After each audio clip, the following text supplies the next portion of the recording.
The four Wright Cyclone engines of the B-17 Flying Fortress, christened with the legendary name Lady Hope, finally shuddered and fell silent, ending the roar that had defined Thomas's existence for the past 3 years. He sat motionless in the pilot's seat, his gloved hands still gripping the control yoke, unwilling to sever the connection with the machine that had carried him through Europe's fire-filled skies. Outside the windscreen, the world was exploding into victory.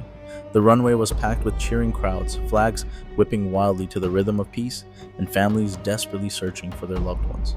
But inside the cockpit, the air remained thick and heavy, saturated with the smell of fuel sweat and the metallic tang of lingering fear. To Thomas, the silence of peace brought no comfort. It was deafening, like a sudden vacuum waiting to suck the breath from his lungs. His fingertips drifted over the instrument panel, tracing the scratches and dents that recorded their shared history. Every rivet held the memory of a narrow escape. Every patch on the aluminum skin was a scar from battles they had survived together. Lady Hope was not just steel and wiring to him. She was the ship that had brought him home when every statistic insisted he should have burned. She was the only thing that truly understood why his hands were still shaking. Slowly, reluctantly, Thomas released his seat harness, feeling the weight of gravity return heavier than ever. He climbed down the ladder to the tarmac with stiff, mechanical movements. His wife was waiting in the crowd, her face streaked with tears of relief, a stark contrast to the numb emptiness inside his chest. She threw her arms around him, burying her face in his flight jacket, sobbing prayers of gratitude. And a future was finally beginning. Thomas held her, but his eyes drifted over her shoulder, fixed on the bomber's hull, the place where every remaining piece of him still lived. He saw the blotches of oil, the soot trails from the exhaust, and the faded nose art of the painted girl. He forced a smile, tried to mimic the joy sweeping the airfield, but he felt like a ghost haunting his own homecoming. His body was in America, but his soul was still hovering at 30,000 feet, in the freezing air, waiting for an attack that would never come. The cruelest blow arrived not from an enemy fighter, but from a clipboard in the hands of a young logistics officer 1 week later.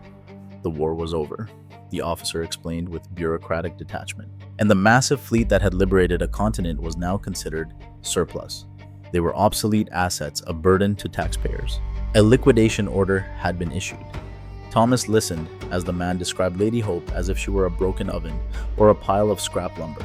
Her destination was a storage depot in Kingman, Arizona, a place pilots whispered about a desert graveyard where airplanes went to die. A cold, sharp panic pierced Thomas's numbness. He could not let a stranger fly her to execution, could not stand by while it happened. He submitted requests to his commanding officers, claimed he needed more flight hours, lied about personal matters in the West, manipulated paperwork however he could. He leveraged his rank in every favor available, driven by an irrational, desperate need to protect the machine, as if protecting the last surviving piece of his own soul. When he went home to pack a small bag, his wife looked at him with confusion that quickly turned into hurt, unable to understand why he was preparing to leave. She asked why he would walk away the moment he returned, why a machine mattered more than the family that had waited through the long, brutal years of war. Thomas could not find the words to explain that. Without the roar of those engines, he no longer knew who he was, no longer knew how to exist in the silence. He turned his back on her pleading eyes, choosing the cold comfort of the cockpit over the warmth of the bed they once shared, a choice that would haunt him. The flight to Arizona felt like a funeral, with only one mourner. As Thomas guided Lady Hope westward, the lush green of the Midwest slowly vanished, giving way to the harsh, merciless brown of the desert. The landscape below grew empty, mirroring the widening void inside him. He flew gently, tending to each engine, listening to the wind whistle over the wings for the last time, as if trying to imprint every sound into memory before losing it forever. He spoke to the airplane in the privacy of his mind, promising her this wasn't the end, that he would find a way to save her, buy her, keep her safe. It was a lie, and deep in his heart, as Kingman's red dust rose on the horizon, Thomas knew he was flying a hearse. Lady Hope's wheels touched the scorched earth of Kingman Army Airfield with a tremor that felt more like surrender than landing. As Thomas taxied off the main runway, reality struck him with crushing force. The desert was not empty, it was overflowing with giants. Stretching to the horizon, shimmering in waves of heat, were rows upon rows of bombers. Thousands of them B-17s like his, B-24, Liberators with their double tails, and smaller fighters wingtip to wingtip in a geometric formation that sprawled across the desert. It was a grotesque parking lot, a metallic sea where sunlight glared harshly off acres of aluminum, blinding and merciless. These machines, which once blotted out the skies over Germany and roared like storms, now lay powerless, unable to rise, collecting Arizona's red dust across their cockpits. Thomas shut down the engines for the last time. The silence that followed was heavier than anything he had known. He did not leave the airfield. Instead of catching the bus to the train station as ordered, he sought out the civilian contractor who managed the site, driven by frantic desperation. Thomas traded away his pride and the dignity of an officer. He offered his labor, his mechanical skills, and even every dollar in his wallet in exchange for a job no pilot wanted: scrap worker. He became one of the men paid to butcher the machines he once commanded, a sick form of penance, but the only way to stay close to Lady Hope. He was given a cot in a makeshift shack nearby, but his true home was the patch of shade beneath her right wing where he still felt he belonged. Days blurred into a grueling routine beneath the merciless desert sun. Thomas spent every shift gutting other planes, pulling radios, stripping guns, draining fluids, while carefully steering the work crews away from his own ship. He became the guardian of a ghost. At night, while other workers washed down the dust with cheap whiskey, Thomas would sneak back to Lady Hope, seeking the familiar quiet. He polished the plexiglass nose until it gleamed in the moonlight, and greased the propeller hubs to keep them from locking in the dry heat. He sat in the cockpit for hours, flipping switches and adjusting gauges, rehearsing imaginary missions in his mind, where the war never ended and he still mattered. He lived inside a delusion, a fragile reality where Lady Hope was merely dormant, waiting for orders that would never arrive. That illusion cracked weeks later, when a familiar silhouette appeared by the chain-link fence. His wife had found him driving across half the country in a desperate attempt to salvage their marriage. She found him smeared with grease and desert dust, older and more wild-eyed than the man she had welcomed home. Standing beneath the bomber's shadow, their confrontation unfolded in silence but hit with devastating force. She didn't scream, she simply looked at the vast airplane graveyard, then at him, pleading with her eyes for him to choose the living instead of the dead. She spoke of their children, the home that needed a father, and the future slipping away as he played guard dog to a heap of metal. She reached for his hand, trying to pull him out of the aluminum shell that had swallowed his soul. Thomas saw the pain he was causing, but the grip of obsession was too strong. In his mind, leaving Lady Hope meant admitting the best part of his life was over, that he was just another piece of surplus. He pulled his hand away, retreating toward the aircraft's open hatch. The rejection was absolute. He watched her for a long moment, her figure warped by rising heat waves, before she turned and walked back to the car. Her shoulders slumped in defeat. As the dust settled behind her, Thomas felt a stab of guilt, but buried it quickly. Returning to the cold metal of the bomber, he had saved the ship for one more day, but in doing so, he had severed the last thread tying him to humanity. Now he was truly a citizen of the graveyard, alone among silent silver giants. The fragile sanctuary Thomas had built beneath the wing collapsed 3 nights later, not from storms but from the harsh beam of a flashlight cutting through the desert dark. He was perched dangerously on the wing of Lady Hope, clutching a heavy rubber hose, siphoning stolen aviation fuel from a sealed tanker truck he had maneuvered nearby. It was a deranged plan, born from fever dreams: fill her tanks one last time, start the engines, and take off into the pitch black sky. Perhaps to crash into a mountain, perhaps to fly until the tanks ran dry. He never got the chance to decide.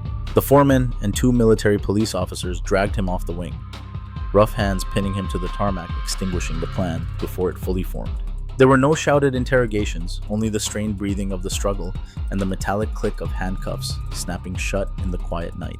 The foreman, his face hardened by the ruthless efficiency of his profession, looked at Thomas not with anger, but with administrative coldness. He saw a dangerous instability that needed to be removed. He signaled to the heavy equipment operators waiting at the perimeter. The time for leniency was over. The execution was to begin immediately, no more signatures or explanations required. Thomas was dragged to the edge of the processing pit and forced to kneel, positioned as a defeated spectator to the punishment for his obsession. They hitched a tractor to Lady Hope's landing gear. The machine groaned as it was pulled backward away from the place Thomas had lovingly polished her. She rolled toward the looming silhouette of the guillotine, the heart of the recycling effort, a monstrous crane fitted with a colossal steel blade. The blade, built to shear through aircraft fuselages like a butcher's cleaver through bone, hung above her, cold and precise. Thomas struggled against his restraint's throat, burning with screams that couldn't form, thrashing like a trapped animal beneath the floodlights. He watched his beloved plane positioned beneath the suspended blade, trembling in anticipation of the first strike. The floodlights washed her in a stark, clinical white, stripping away all romance and revealing her as the world saw her. Just a ton of obsolete metal awaiting conversion. The operator pulled the lever and gravity did the rest. The blade dropped. The impact was a nauseating, tearing shriek that echoed across the valley, eerily reminiscent of a human scream. The steel cleaver sliced through the fuselage just behind the wing, severing the tail in one brutal stroke. Lady Hope's spine snapped. The structure collapsed onto the concrete with a thunderous crash, dust billowing into the floodlights. Thomas felt the blow in his own spine. He folded forward, breath crushed from his lungs as if the blade had severed his own nerves. But the destruction was methodical and relentless. The crane raised the blade again and brought it down on the nose. The cockpit, where Thomas had lived his greatest and worst moments, was obliterated instantly. Glass, shattered instruments were crushed into powder, and the pilot's seat was flattened into unrecognizable scrap. The assault did not end with smashing. A bulldozer roared forward, its wide blade pushing the mutilated remains of the B-17 toward the furnace. Through stinging, tear-blurred eyes, Thomas watched the fragments of his identity shoveled into the gaping mouth of the fire. The scorching heat singed his skin from a distance, an awful preview of the irreversible end. He saw the wings, still bearing the faded star insignia of the Army Air Forces, tilt and slide into the inferno. The flames roared, consuming aluminum, wiring history, and ghosts. Within minutes, Lady Hope's proud shape began to collapse. Metal softened, bagged, and then liquefied. Thomas stared through the furnace's viewing slit, stunned beyond comprehension. He watched the aluminum turn into a bright, swirling silver soup, flowing like water with no form, no purpose, no past. No bomber, no weapon, no vessel of deliverance, only molten metal churning inside the fire. In that moment, something inside Thomas finally broke, mirroring the destruction of the airplane he loved. The illusion that he was still a pilot, a hero, a man of the sky evaporated in the heat of that furnace. He was grounded, empty. The connection had been severed, and he was left alone in the dark. Thomas watched the glowing remnants of his life pour into molds, memories melted into anonymous material. He bowed his head, his forehead touching the gritty earth, defeated not by an enemy, but by the crushing, inevitable march of time. He was nothing but ashes and bone, kneeling before a river of melting memories, helplessly witnessing the closing of his life's chapter. Thomas wasn't arrested, but he was exiled. Fired from the scrapyard and stripped of his access badge, he was left wandering the edges of the Kingman industrial zone like a ghost haunting the perimeter of the world he'd just lost. For days he slept in his car, parked on a hill overlooking the valley where the furnaces glowed day and night. He could see the smoke rising, a constant reminder of the cremation of his past. He felt hollowed out, a human shell, as cracked and empty as the aircraft fuselages awaiting the blade. The silence in his head was no longer the deafening absence of the engines, but the terrifying quiet of having no purpose. He was a warrior without a war, a pilot without a sky, and now a man without a machine. Hunger and a strange, morbid curiosity eventually pushed him down the hill, not back to the airfield, but to the aluminum processing plant beside the rail tracks. He found day labor work at the loading bay, lifting heavy crates and sweeping metal shavings. It was mind-numbing, grueling work, the kind that dulled the mind and exhausted the body. And that was exactly what he needed. But as he worked, he began to observe the life cycle of the metal he had once mourned. He watched forklifts hauling pallets of bright silver ingots, the reborn souls of B-17s and B-24s fresh from the molds. They no longer held aerodynamic shapes nor the posture of war machines. They were uniform blocks of potential, stackable and clean. They were stripped of the grease of war and the blood of the gunners who had died inside them. One afternoon, during his break, Thomas found himself staring at a bill of lading attached to a shipment of these aluminum bars. The destination wasn't a munitions factory or an aircraft assembly line.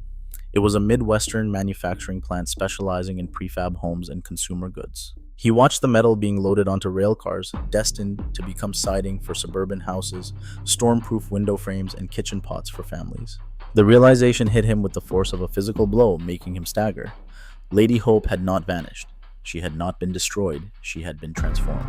The metal that once shielded him from flak at 30,000 feet would now shield families from rain and snow. Material once used as a tool of death was being reborn as vessels of life and nourishment. Something shifted inside Thomas, cracking the hardened shell of grief that had encased his heart. He realized his obsession with preserving the airplane had been a selfish desire to keep the war alive, because war was the only place he had ever felt competent.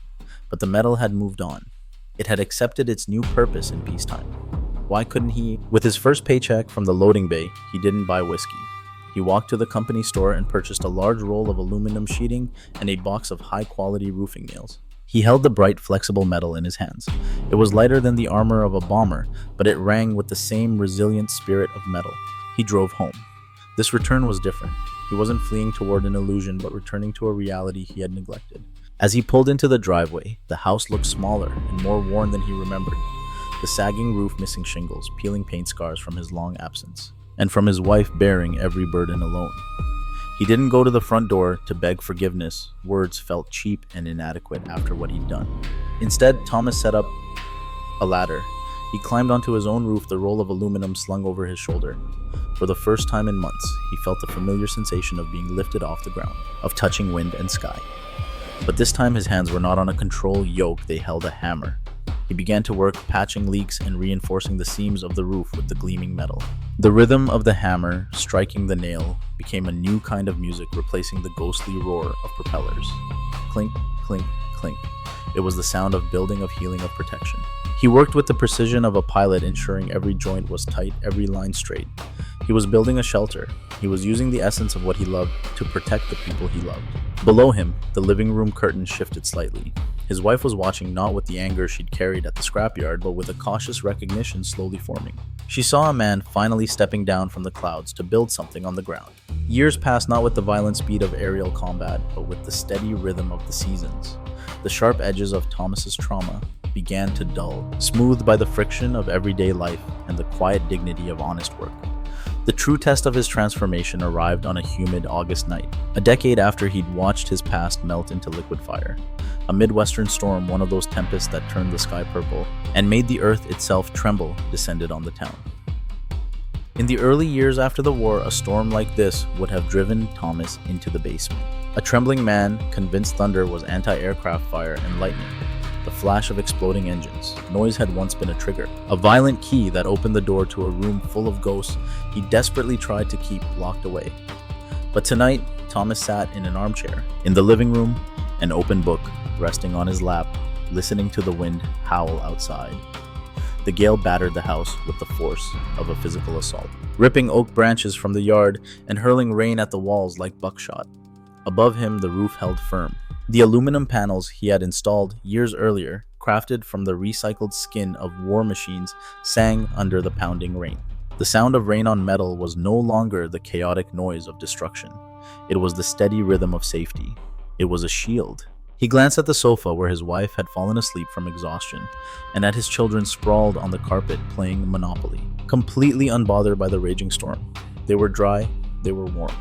They were safe because he had built a fortress from the remnants of his grief. For the first time, Thomas realized the roar of the storm was staying outside, and the silence inside him was not emptiness, but peace.